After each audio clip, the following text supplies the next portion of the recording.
Self-sabotage is a real thing, and I have self-sabotaged a lot in my life, and I know a lot of you all out there can relate as well. Thinking you're not good enough for a job, or if you do get the job, will you be able to be the best you can be at it? Whatever space you are in your life at the moment or in the past, and you just self-doubted yourself. You doubted yourself, you self-sabotage.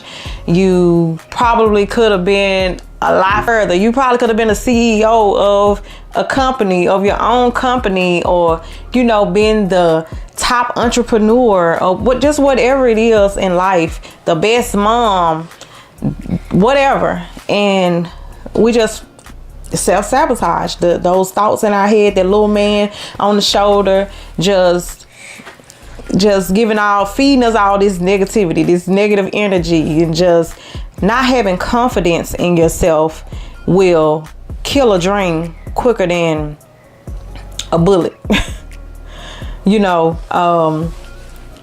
Not having self-confidence can be pretty bad in a lot of ways, so that's just something that I want to leave in the past. I don't want to carry anything negative, anything that's been holding me back, holding me down. Relationships, you might have been in a relationship and you might feel like, you don't want to leave this person because then you failed. You failed the relationship. You failed the other person. You failed yourself. And most people don't like to fail. And so you're putting yourself in certain situations that is unhealthy.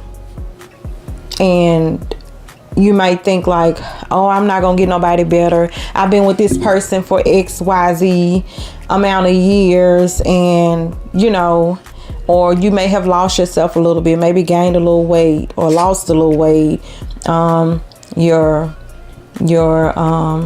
Your confidence isn't so high. Your self-esteem is low, and you're just feeling like, I won't get better. So that's self-sabotage. That's self-sabotage as well, because you're putting yourself down, like, to say that you can't get a better person that's made for you, that makes you happy. So relationships can be tricky with self-sabotage. It's just any aspect of your life, it can be self-sabotage, and sometimes you don't even realize it until it's too late. And I would say it's never too late when you're trying to make a change in a positive way. But you may, in some sense, it's too late because you already took yourself through the mud and you went through certain things that you wish you could take back, and you can't. You just have to look at it for what it is. It's a lesson learned, and move forward. You learned a lesson. Now you know what not to do, what not to allow in your next relationship.